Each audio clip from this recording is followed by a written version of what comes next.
Josh Allen is the greatest football player on the planet. And as long as he is on the field, anything is possible. And we saw that last night it's only been a week, but that was game of the season. Stevie Johnson, how are you feeling watching that comeback last night? Yo, Hein time. All I know is I saw Josh Kent run out the field and I saw Super Josh finish the game. It was amazing. Yeah, that was he carried that team. I mean, Josh always seems to carry this football team. I think he kept them in it when other things maybe weren't going the way they needed, when their defense was not holding up early. Even some receiver that didn't think we're getting a ton of separation, Josh carried them, and then guys you started to see got some confidence in the game. The crowd was in it. Obviously, you were there, Hein. Yep. It was special, but led by, I agree, the greatest quarterback in the world.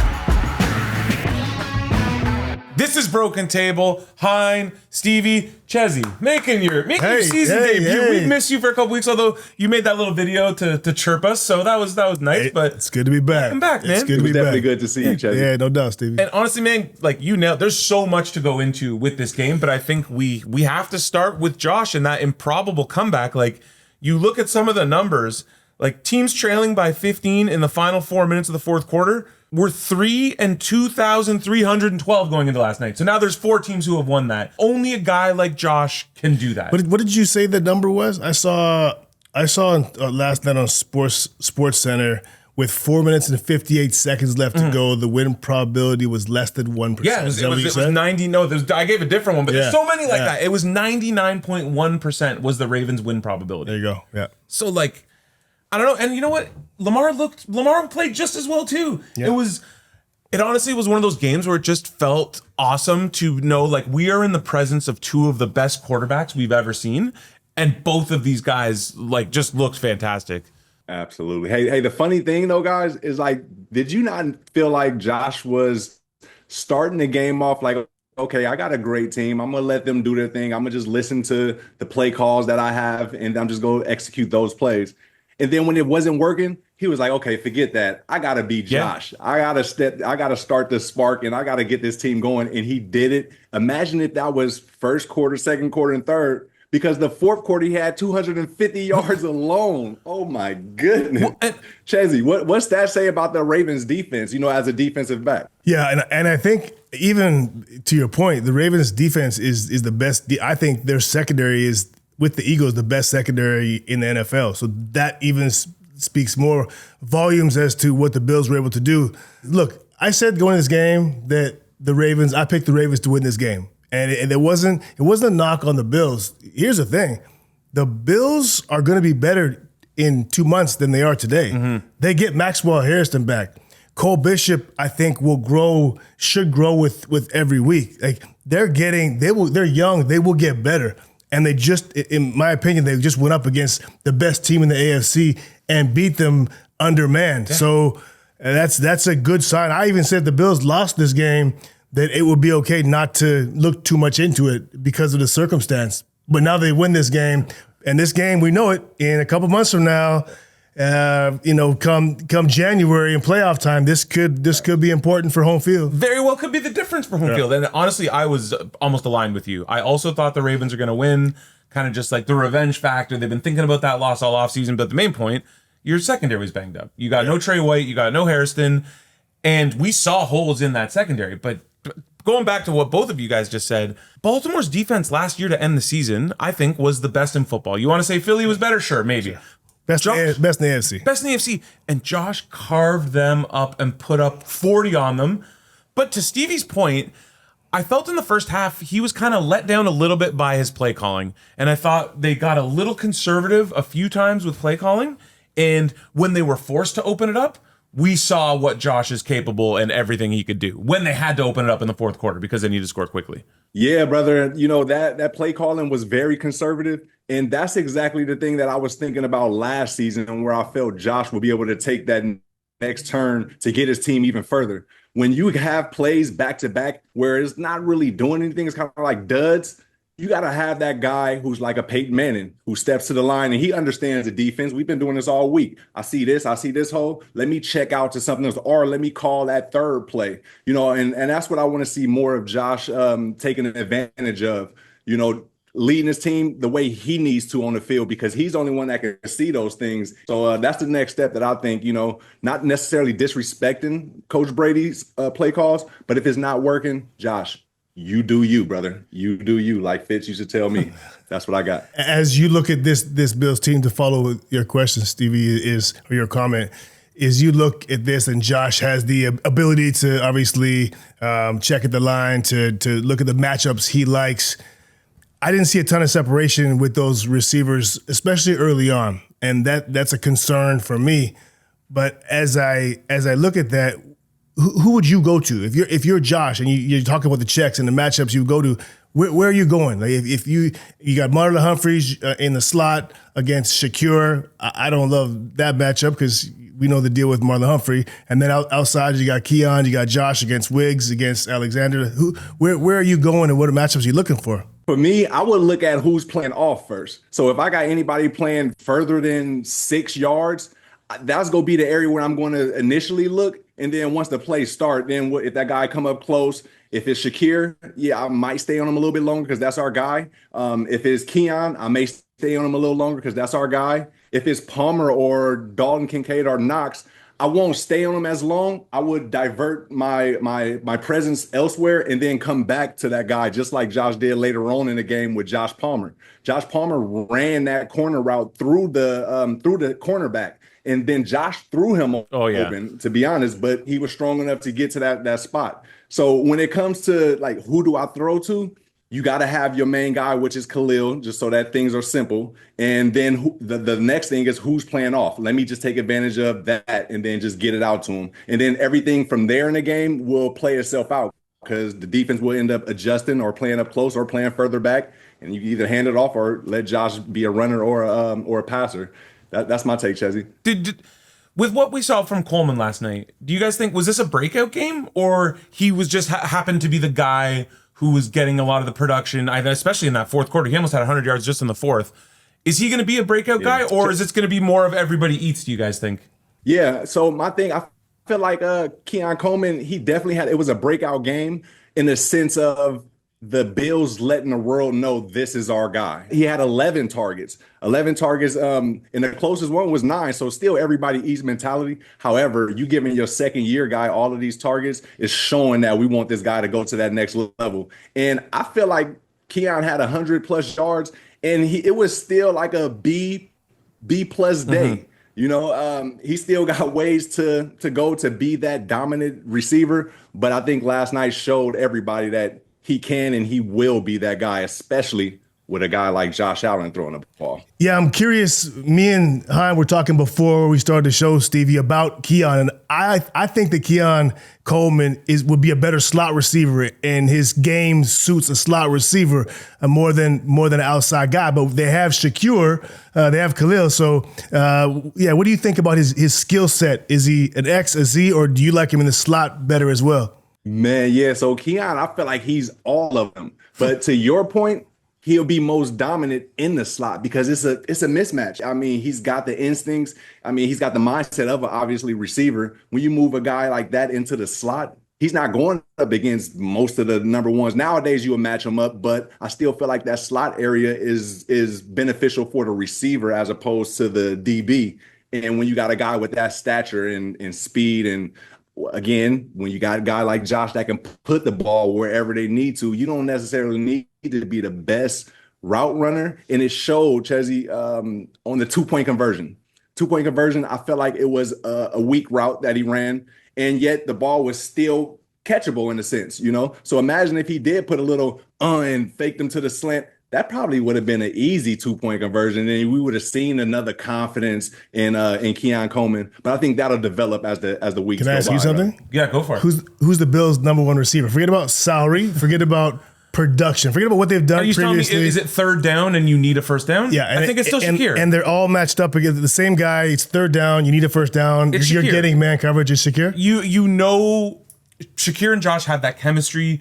I trust Shakir to get open on a big play more than anybody else. However, what I saw from Coleman yesterday is his run after the catch was way better than I thought it was. And to Stevie's point, he didn't really, like the separation isn't there. He's not like he's not Stevie Johnson breaking Darrelle Revis's legs off the line. But not yet. On that play where he almost scored, that basically set up the field goal. I think he was in the slot and he went across the middle of the field. He got open there, and that was one of the few times where it wasn't a contested catch, and then he just boogied. And actually, the Bills are actually fortunate that he got tripped up, because if he scores, Lamar's getting the ball back with 38 seconds left and 3 timeouts, and who knows what we're talking about today. But yeah, why? Who would you say? Who do you want in that situation? Do you think it's Shakir as well? Yeah, I don't know. That's why I asked. I don't have a strong opinion.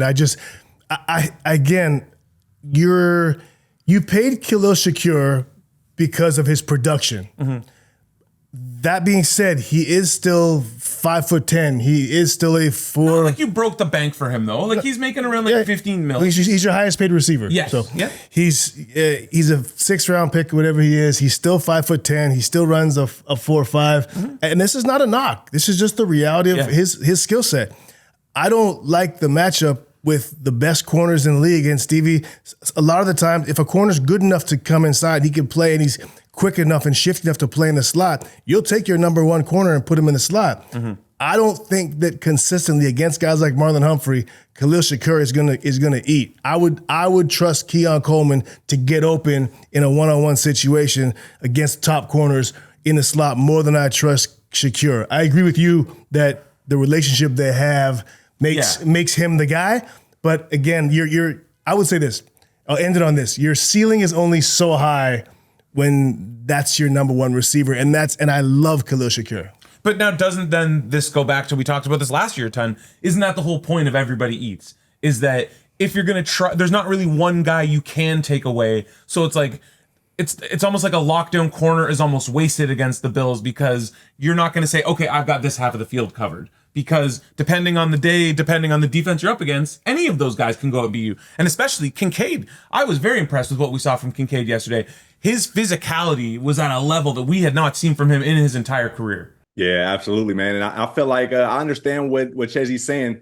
I think there's going to be a shift. There's going to be a shift where Josh line up at the line, and he's looking for Keon. He's expecting Keon to get open. He might look another way just to start things off, but he's expecting Keon to get open. And I think we're going to see that gradual change. So me, Hein time, I'm going to give props to both of you guys, because for Chesy's point, if there is a shift happening, I don't know if people notice it or not, if they were Shakir fans, still be Shakir fans, but that shift is going to go towards Keon Coleman as this season go on. Mm-hmm. And it's going to be deceptive. Josh is going to sit back there and look at Khalil. He's going to look the opposite way, but he'll be expecting Keon to get open and get the ball. And to your point, Hein time, hey, that's exactly what we want. We want Shakir to still be our guy. I mean, he's earned it. He's earned it from the moment he stepped foot and was making big plays for Josh against the Baltimore Ravens in Baltimore in the rain. So, yeah, he's earned that privilege to be the number 1 and get paid. But I think what he's doing now is providing that deception for our offense.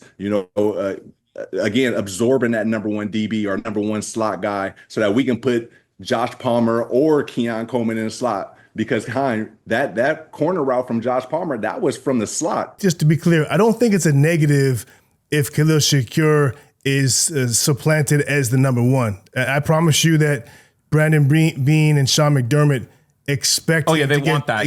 Because you don't have a 12 million. How many number 1 receivers on teams right now are getting paid $12 million? They're making double that. So They locked him up, and he's the highest paid because he's the one that's had success most recently. They want him to be the 3rd option, which would be a beautiful thing for Josh Allen and all the Bills. He's just played a lot better than they thought he would as a 6th round pick, and that's a beautiful thing for him and for this team. So let's just transition to the Ravens now, because they've now blown 8 double-digit leads since 2022.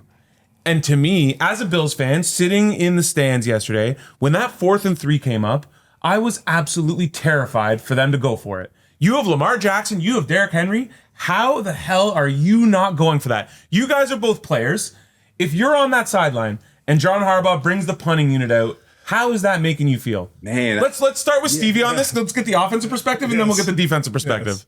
A guy who's electric on his feet. He can throw it. He got touch. He got everything you need to get 3 yards or to be in this situation to go for it and let him be the loser of the game or the winner of the game. And to see coach send his special teams on is kind of disrespectful. And I ain't gonna say it's disrespectful. It's just showing maybe Lamar's not ready to handle his team. Maybe he don't have that control over his offense like we've seen. If you up double digits and you can't secure the victory when you got the number one running back in the league and you're dang near 1-2 quarterback in the league, that means that somebody else is controlling the offense, not you. And I think Lamar needs to take the reins over that team and put his foot on the gas. When it comes to situations like that. What about you? You're a defender. You're on the Ravens defense, and then all of a sudden they're like, "Wait a minute, why are you bringing the punt unit out?" Yeah, I mean, especially with the fact that you haven't been able to stop this Bills offense pretty much all day. Yeah, look, it seems as though the Bills defense was getting some momentum at that time. Yeah, that's so maybe that's it. Look, John Harbaugh is an excellent coach. He has a good feel for his team. Yeah. He has his reasons, but I was also shocked. But also too, and here's another good stat with that. The Ravens have now lost 8 games since 2021, in which at one point they had a win probability of at least 90%. 3 more than the next closest team. Shout out Ben Solak for that great number. So this is clearly a history with them having big leads and blowing it. And I agree. I think John Harbaugh is an excellent coach, and maybe he's this great Monday to Saturday coach. And then on Sunday, Damien, I see you're making a face. I'm just talking about the numbers. Those numbers are real, and like those things happened. So like, I haven't seen anything in me that tells me that John Harbaugh is not a good game day coach. That's a lot of blown leads. You're not wrong. Yeah. I mean, that's is also what the numbers. To your point, the numbers are the numbers. But I'm gonna go iso ball here for a second because I'm in the stadium, and after that Bills punt or whatever, and they talked about it on the broadcast. The number of Bills fans who left that stadium, and it's like, you are down 2 scores with 3 timeouts, and the MVP. What are you doing leaving? Do you know how many quarterbacks I had to watch through that drought? Like, so I sat through JP Lossman games and like Jeff Toole and like Nathan Peterman. We're finally blessed with this, we're never going to have, as a Bills fan, we are never going to have a better experience watching a quarterback play ever again. How are you leaving the stadium down 2 scores with 3 timeouts? Like, sorry, and the guys in front of me, it's like they've had season tickets the last 5 years. We're buddies with them. Where the hell are you going? Like, what is that? How, as players, how disrespectful is that to you as a former player if you're looking around being like, we're still in this game? Where are you going? Hey, High Time, what about people that had to go to work? Maybe they wanted to listen to it on Sirius and be ready to go to work in the morning. Does that Stevie, count? I'm a guy who had to go to work. What I'm doing right now, this is work. You want to know what time I got home? Me and you were on Zoom at like 1 a.m. last night. I got home at 3:45 a.m. 3:45 a.m. My kid came into my room at 7:15 this morning. That is not a lot of sleep. I'm running off vibes right now from last night. That is vibes and coffee. I think all of us. So I love. Love that running off vibes. Love Hey, we know who the real Bills homers are then, I guess, right? Yeah, I love that passion. I love that passion, Hein, and I get where you're coming from, and that's what I mean. Stevie, you played in that building for a long time. You know the energy, the passion that those fans have, and that you were able to feed off in your whole career or a lot of your career. And you've been in that stadium a lot. Yeah. And that's what makes that place special. I also would have went home. I would have went home. It's down 2 scores. If I could beat the traffic. I'm one to say through the bad times also. Yes. So yes. Hey, that place is special through all times. And it's just even better when it's the dubs though, when them big dubs is hitting. So you're saying the traffic? You want to beat the traffic? Yeah, I also would have went home. If I'm down 2 scores in 3 minutes and I think that I can beat that traffic instead of, what time did you get home, huh? 3:45 a.m. If I can get home at 12:45 instead of 3:45, I got a nice comfy California King in my house that I would love. Ooh, California King, that's extra wide. Extra wide. Yeah. I would have been in it with the blankets. What about if they're winning? If they're winning up 2 and it looks like it's a blowout, I still leave. I still leave. Yeah, I don't mind leaving in a blowout. If you're up 3 touchdowns, okay, that's fair. Here's my rule. Well, no, not for if you. I can beat the traffic, I'll leave at the beginning of the fourth quarter. If they pull, still leave. Okay, yeah, it's fair. Then. If they pull Josh and I see the human victory cigar and Mitch Trubisky, cool.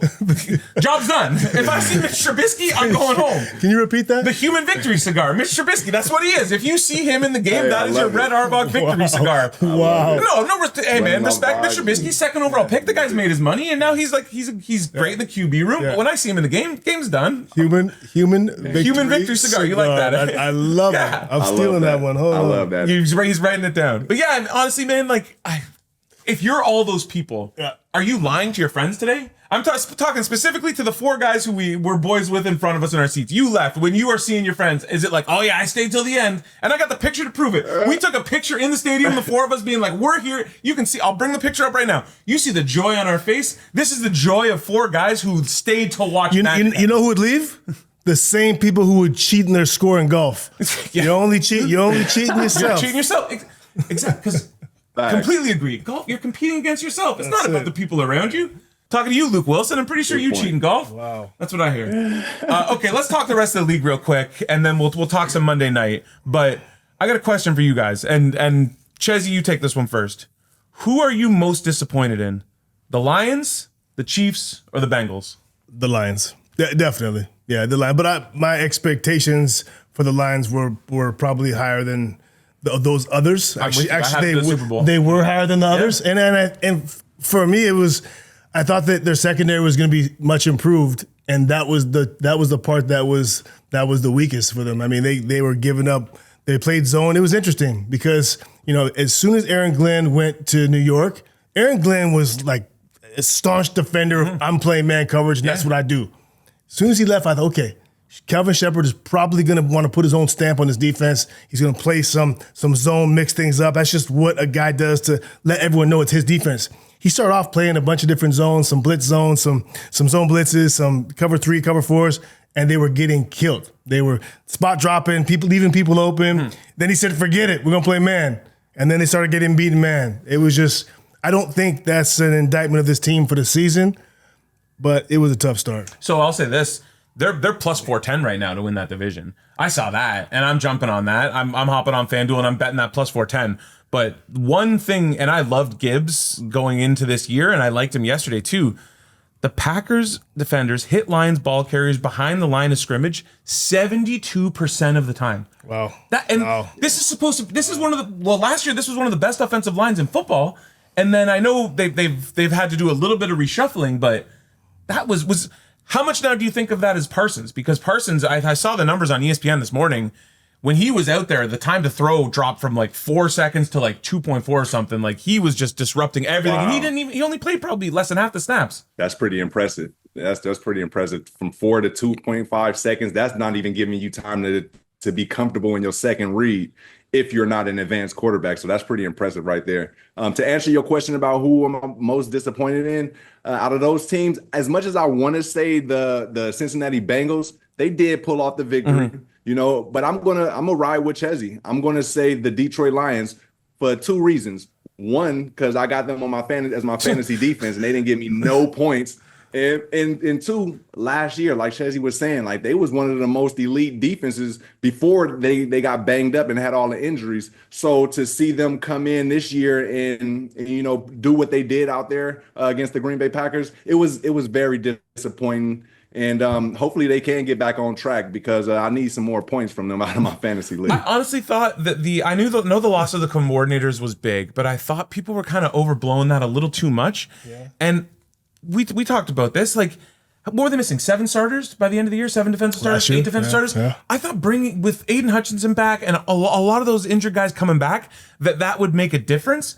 But I don't know, man. And that was the game we had on the TV at the tailgate. Packers looked really good.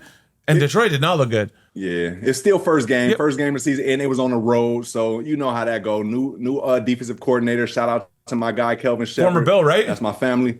Yeah, former Bill, and I think they'll get it together. It was just one of them week 1 matchups, and they ran into a real one. And that's what it is for them. Now I'm not going to say that I'm most worried about the Chiefs, But I will say, in terms of winning the division, I am, because I think the Chargers are going to be really good. I think that Chargers team, like, do people just forget that Jim Harbaugh is an elite head coach wherever he goes? And like last year, that team was operating with how much cap and dead money, and they get that back, and he starts to get more of his guys in there. Like the Chargers can be that could be a 12-win team. Herbert looks your guy, the Duck. Herbert looks good. They're a top 5 defense. With a top 10 quarterback who's probably room to grow. Yeah, with probably closer to top 6 or 5, 6, 7. Yeah, the Chargers are going to be good, and I think they're. Well, I know they're going to be good for a long time. Do you think the Chiefs are losing that division? Like, do you think the Chargers challenge them for the division this year? I think all the teams around the league is going to be a good balance this year. You know, that's what I've been seeing from that week 1 matchup with all of the squads. It's going to be an entertaining year for sure. And I know you probably track this, but unders 11-1 yesterday. Sorry, 11. Really? It was 11-2. 11-2. Were they? Wow. So keep that in mind for next week when the lines are adjusted. And hey, keep that in mind. Let's look at tonight, and then we'll wrap it up on that. We got Vikings Bears. Pretty interesting game. I for one I'm on the Vikings. I've been a notorious Bears hater for a long time, but like, hey man, with how Detroit looked yesterday, I'm now a little worried about Ben Johnson, and who knows what that could look like with Chicago. But Chezzy, what's your lean tonight for Vikings Bears? I know this is ugly. This is ugly to sweat, but I like the under 43.5. Yeah, I do. I feel like with a new coordinator relationship between Ben Johnson and Caleb Williams, I feel like they're going to try to have some continuity. They're going to try to mix it up with run pass, and I think they'll move slow. I don't think they'll play tempo early. I think it's going to slow the game down. Also, same situation going on with JJ McCarthy. I think that this is an under game all day. And it's another weird situation too, where you have a KOC, this great play caller, this great quarterback whisperer, but I don't think JJ McCarthy. I don't know. I've watched JJ McCarthy at Michigan. Didn't they play Penn State and they threw the ball 6 times? Like that guy never really wowed me. Yeah. But Minnesota has so much roster talent that I think that will be enough to win tonight. Stevie, what are you most intrigued by with tonight's game, Bears and Vikings? I'm most intrigued by the Minnesota Vikings. I'm looking to see them assert dominance on the Chicago Bears. The Chicago Bears is one of those teams that's looking to get out of that mesh of being an even team, balanced with everybody. They want to be aggressive and get back to their old ways. But I feel like the Minnesota Vikings, they still have that belief that they're the team to beat in that NFC division. And I'm looking forward to seeing Aaron Jones get back out there and dominate in the pass game and in the run game. That's one of my good friends also, and I'm looking forward to seeing him play tonight. I looked at the props with both him and Jordan Mason. Very interesting. Like those numbers seem a little low. You see the numbers on the screen there, so it might be a little bit bet there. But hey, man, like Chezzy. Great to have you back in the mix. What a night. Yeah. We are. Yeah. What a night. What a game. Yes, sir. Stevie, play us out. Indeed. Hey, guys, remember this. If you got Josh Allen on your team, do not leave the game early. You always got a chance.